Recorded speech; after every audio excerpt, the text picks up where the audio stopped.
உட்காருங்க. ஐயோ ஐயோ ஐயோ அம்மா ஐயோ தாத்தா தாத்தா நிறுத்த தாத்தா. ஏண்ட அடிக்கிறதா இருந்தா காரம் சொல்லிட்டு பின்னு பின்னு பின்னு இப்படி என்ன தைக்கிற சாக்கல சைடு அடி அடிக்கிற வேலையில வச்சுக்கிறாங்க. ஐயா என்னை அடிச்சு இறக்குனா தாண்டா பயில்வான் மாதிரி நெஞ்ச துருத்திட்டு நடக்கலாம். ஆரோக்கியம் குறைஞ்சு போய் போனேன்னா இந்த தாத்தாவுக்கு பேரனை ஒழுங்கா வளர்க்க தெரியலன்னு ஊரே ஏசுண்ட. தாத்தா அது எப்படி தாத்தா என்னைய பொத்தி பொத்தி வளர்க்குற? காரணமா தாண்டா. டேய் உன் அத்தை பொண்ணு வள்ளிய உனக்கு கல்யாணம் பண்ணி வச்சு இந்த 2 கண்ணாலையும் பாக்கணுமே.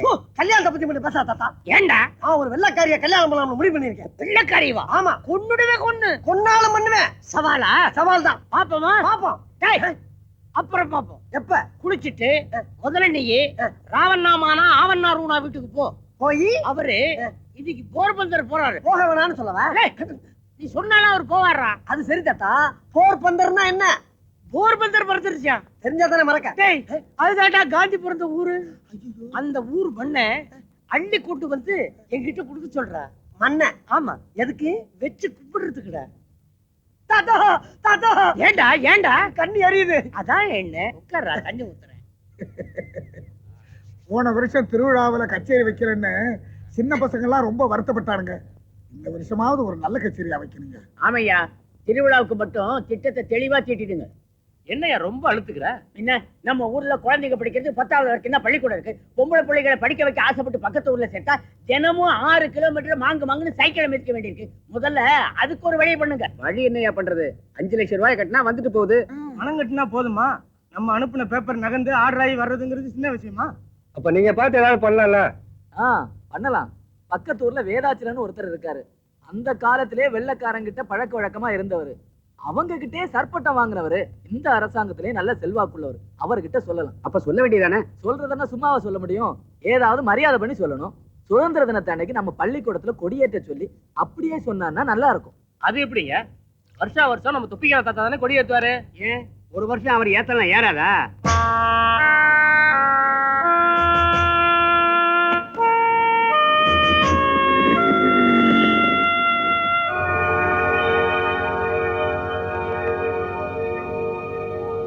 என்ன தாத்தா ஸ்கூல் போக வீட்டுல கொடி ஏத்திட்டு இருக்க? ஸ்கூல்ல வேற யாரோ கொடியேற்றுறாங்களாம். ஏன் வேற யாராவது ஏத்த நீ போக மாட்டியா? மனசு சரியில்லை. சும்மா சொல்லாத. வேற ஆள் கொடி ஏத்துற கோவத்துல தானே போக மாட்டேங்கிற. இல்லப்பா பின்ன இவரா சுதந்திர போராட்டத்துல வெள்ளக்கார எங்களை போட்டு அடிச்ச அடி, மிதிச்ச மிதி, விசிறின கண்ணீர் போக ஐயோ இப்ப கூட என்னால மறக்க முடியாதுப்பா. அந்த சமயத்துல இன்னைக்கு கொடியேற்ற போறானே அவன் வெள்ளக்காரனுக்கு ஜால்ரா அடிச்சு சற்பட்டத்தையும் வாங்கிட்டு பெரிய மனுஷங்கிற போர்வையில உலாசிட்டு இருக்கான். எந்த கொடி ஏறக்கூடாதுன்னு மெனக்கட்டாலோ அந்த கொடி ஏற்றுறதுக்கு அவனே வந்திருக்காட்டா. அதை பார்க்க என் மனசு இடம் கொடுக்காதுப்பா. என்ன தாத்தா சொல்றேன்? அந்த ஆள் வெள்ளக்காரனுக்கு சப்போர்ட் பண்ணுவனா? நிஜமாவா சொல்றேன்?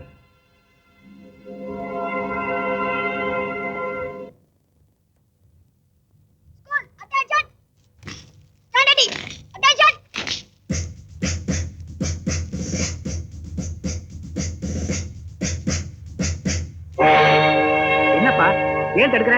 இந்த கொடியை தாத்தா தான் ஏத்தணும். இவர் ஏத்தக்கூடாது. அவர் தான் வருஷம் வருஷம் ஏத்துறாருல.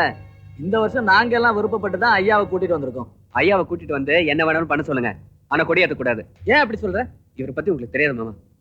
தாத்தா எல்லாம் சுதந்திரத்துக்கு போராடிட்டு இருந்தப்போ இவர் வெள்ளக்காரனுக்கு ஜால்ரா போட்டு இருந்தவர். அதனால வெள்ளக்காரனை இவர் மேல பிரியப்பட்டு சார் பட்டம் கொடுத்திருக்கான். தம்பி அதெல்லாம் அப்புறம் பாத்துக்கலாம். முதல்ல கொடி ஏத்தட்டும். ஏன் சார்? நீங்க தானே சுதந்திரத்தை பத்தி சொல்லி கொடுக்குறீங்க. சார் பட்டம் வெள்ளக்காரன் கொடுத்தது தானே. உங்ககிட்ட என்ன பேசிக்கிட்டு? ஏய் பசங்களா, இந்த கொடியை இவர் ஏத்தணுமா இல்ல தாத்தா ஏத்தணுமா?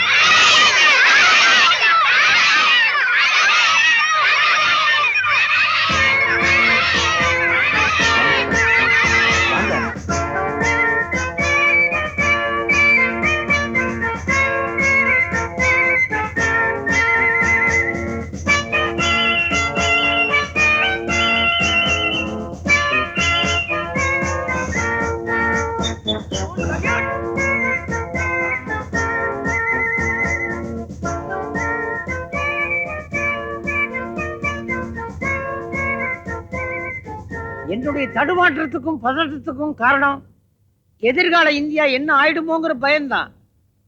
எதிர்கால இந்தியாங்கிறது வேற யாரும் இல்ல, உங்களைத்தான் சொல்றேன். பசங்க பரவாயில்ல, விளையாட்டுத்தனமா இருந்தா கூட உங்ககிட்ட வேகம் நல்லா இருக்கு. சத்தியமா சாதிச்சே தீர்வீங்க. ஜெய் ஹிந்த். விநாயகனே வினை தீர்ப்பவனே யானை முகத்தோனே அப்படி விநாயகா. நல்ல சிறப்பாச்சே.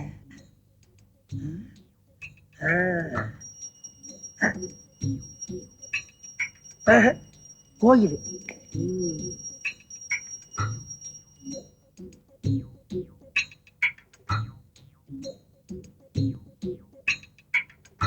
கும்பிடுங்க தம்பி.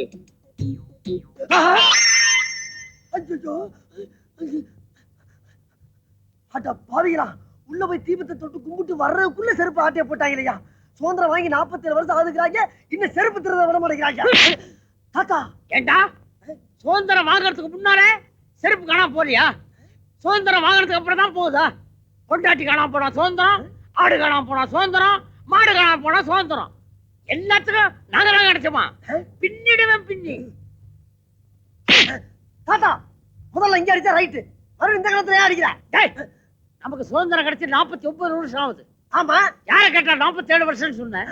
ஆமா, ஏண்டா 2 வருஷம் எப்படா குறைக்கலாம் நீ? அவ்வளவு இலக்காரமா போச்சு. பொறுமையா தாத்தா, பொறுமையா இரு. தெரியாம சொல்லிட்டு மனசுக்கு விட்டு அவ்வளவுதான். ஜெய்ஹிந்த். டேய், ஜெய்ஹிந்த் சொன்னாலும் ஏன் அடிக்க வர்ற? ஏண்டா செய்யின்னு சொல்லும் போது செய்யற காரியப்படாது. என்ன இன்னொருத்தர் செருப்பு வீட்டுல கால விடுற? என்னடா அதையும் பார்த்துட்டு அடிக்கி. போற இடத்துல எல்லாம் வம்பு எடுத்துட்டு வந்துடுறாரு. எல்லா பிரச்சனையும் ஊர்க்காரங்க தான் தாங்கிக்க வேண்டியிருக்கு. சரி, இப்ப என்ன பிரச்சனை? தம்பி நேத்தி சந்தையில ஒருத்தனை அடிச்சிட்டு வந்துருச்சு. அந்த ஊர்க்காரங்க இன்னைக்கு நம்ம கிட்ட வம்புக்கு வந்திருக்காங்க. தம்பி மன்னிப்பு கேட்டாதான் அவங்க சமாதானமா போவாங்கறாங்க.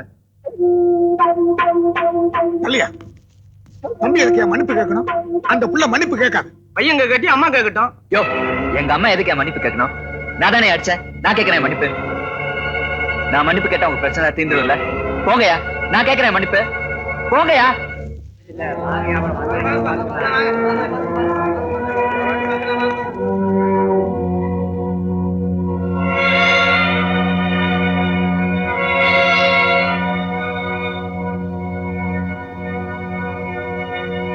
அம்மா எந்திரிம்மா. அம்மா, நான் யாரையும் அடவடித்தனமா அடிச்சதில்ல. அன்னைக்கு ஒருத்தன் பொண்டாட்டிக்கு துரோகம் பண்ணான்னு அடிச்சேன். இன்னைக்கு ஒருத்தன் பொண்ணு கையை பிடிச்சி எடுத்தான்னு அடிச்சேன். ஆனா ஊருக்கார தப்பா தெரியுது. இனிமே நான் யாரையும் அடிக்க மாட்டேன், சத்தியமா அடிக்க மாட்டேன். அப்படி நான் அடிச்சேன்னு யாராவது சொன்னாக்கா என்ன இந்த வீட்டுக்குள்ளேயே சேர்க்காத. எந்திரிமா. இத பார், இனிமே உனக்கு ஒரு பொண்ணு இல்ல 2 பொண்ணு நினைச்சுக்க. என்னையும் பொண்ணா நினைச்சுக்க.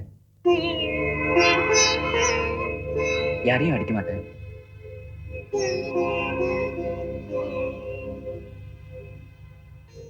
நீ அடிச்சது கூட கவலைப்படலப்பா. மன்னிப்பு கேட்டியா? அதான் வருத்தமா இருந்தது. நான் அடிச்சது தப்புன்னு மன்னிப்பு கேட்கலாமா? உன்னை வீதியில கூப்பிட்டு 4 பேர் பேச ஆரம்பிச்சிட்டாங்க. அதனாலதான் மன்னிப்பு கேட்டேன். உனக்கு ஒரு அவமானம்னா நான் உயிரே விட்டுருவேம்மா. எதுக்கு அடிக்கணும்? அப்புறம் மன்னிப்பு கேட்கணும்? இல்லம்மா, இனிமே நான் யாரையும் அடிக்க மாட்டேன்.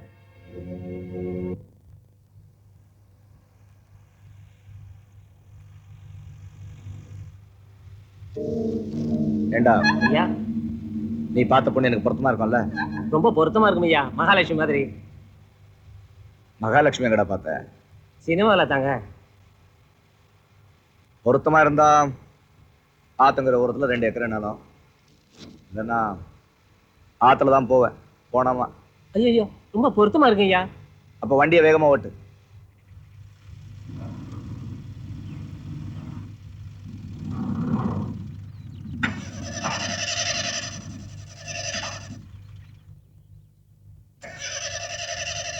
என்னடாச்சு? பேட்டரி வீக் ஆயிடுச்சு போல இருக்கியா. அதை காலையிலே பார்க்க வேண்டியதானே? இறங்கி தள்ள சரியா போயிடுங்க. நீயே இறங்கி தள்ளு. சரிங்க.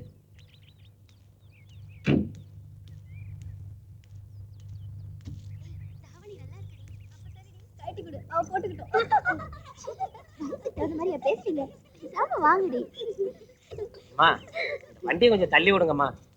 வாங்கடி தள்ளுவோம்.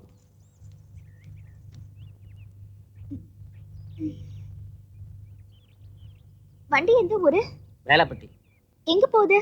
எங்க முதலாளிக்கு பொண்ணு பார்க்க. பொண்ணு பார்க்கவா? எங்க உங்க முதலாளி? வண்டிக்குள்ள இருக்காரு. வண்டிக்குள்ள இருக்காரா?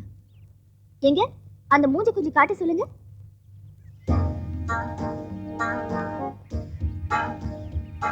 இங்க பாருங்கடி. ஏயா கல்யாணம் பண்ணிக்க உடம்புல தெம்பு இருக்குல்ல, பின்ன ஏன் வண்டி தள்ள ஆள் தேடுற? நீயே தள்ளிக்க. ஆளை பாரு. வாங்கடி.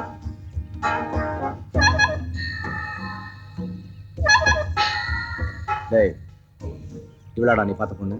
இல்லைங்க.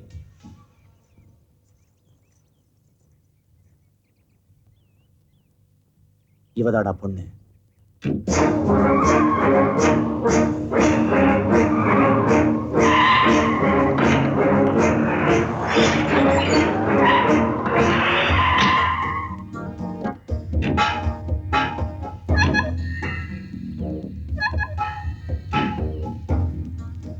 ஏண்டா அண்ணே, நம்ம அளவுக்கு இல்லைல்ல? ஆமாண்ணே. பண்ணிக்கலாம், சரி பண்ணிக்கலாம்.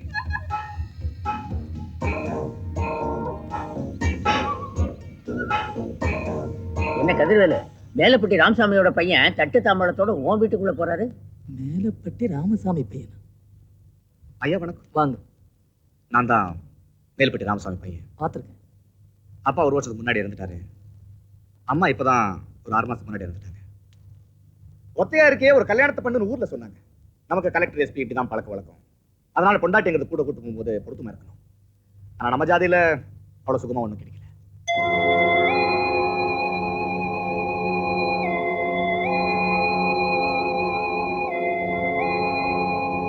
உங்க பொண்ணு பார்த்தேன், ரொம்ப நல்லா இருந்துச்சு. எனக்கு அழகுதான் முக்கியம், குணத்தை பத்தி கவலை இல்லை. அதை நான் மாத்திப்பேன். வசதியா இருக்கேங்கிறதுக்காக கல்யாணத்தை கொண்டு போய் எங்க ஊர்ல வச்சுக்க மாட்டேன். இங்கதான் நடக்கும். உங்க கையால தான் கணிக்காதானோ. நீங்க சீரோன்னு செய்ய தேவையில்லை, வேற எது இருந்தாலும் நான் தீர்த்துருவேன். மொத்தத்துல உங்க பொண்ணை நான் கல்யாணம் பண்ணிக்கணும். நான் இவ்வளவு பேசிக்கிட்டு இருக்கேன், நீங்க பேசாம இருக்கீங்க. யோசிச்சுட்டு இருக்கேன். இதுல யோசிக்கிறதுக்கு என்ன இருக்கு? கல்யாணத்தை எப்போ வச்சுக்கலாம்னு யோசிச்சுட்டு இருக்கேன். கல்யாணத்தை எப்ப வேணாலும் வச்சுக்கலாம், நட்டை எப்ப மாத்திக்கலாம்.